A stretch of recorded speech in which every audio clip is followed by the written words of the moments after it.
লাল আঙ্গুর গাছের থেকে আমি ডাল কেটে নিলাম। এটা হচ্ছে বাইকোনোর জাত। আপনারা যদি কলপ করা শিখতে চান তাহলে আমার এই ভিডিওটি অবশ্যই দেখবেন।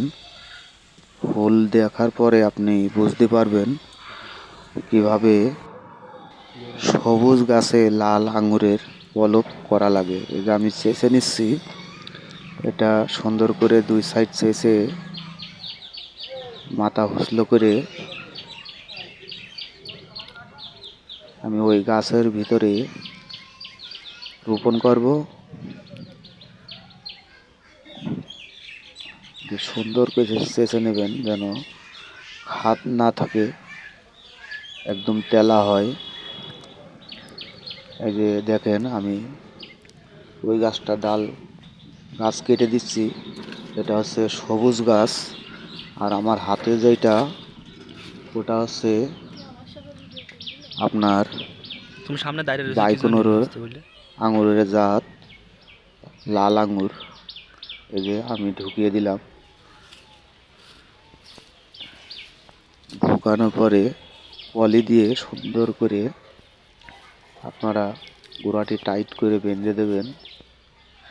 যতদিন আপনার কুশি না বেরোয়, কুশি বেরোনোর 10 থেকে 15-20 দিন পরে আপনি খুলে দেবেন বান্ডালটি। এভাবে বাঁধতে হবে। দেখেন আমি কিভাবে বাঁধছি, প্রসেসটি ঠিক এই কায়দায় আপনারা বেঁধে দেবেন।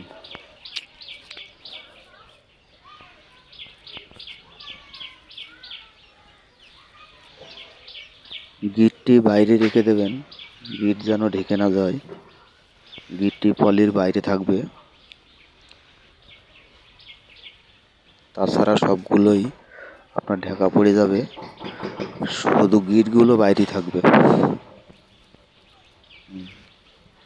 সুন্দর করে পুড়িয়ে বেঁধে দেবেন।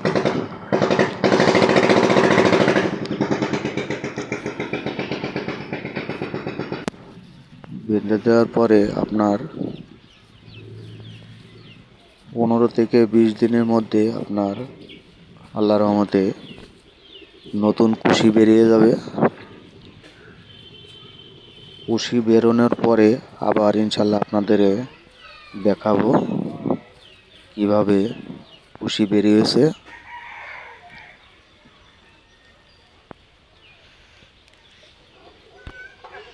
আপনারা অবশ্যই দেখতে পারবেন। আমার কুশি বেরোনোর পরে আমি নিশ্চয়ই আপনাদের আরেকটি ভিডিও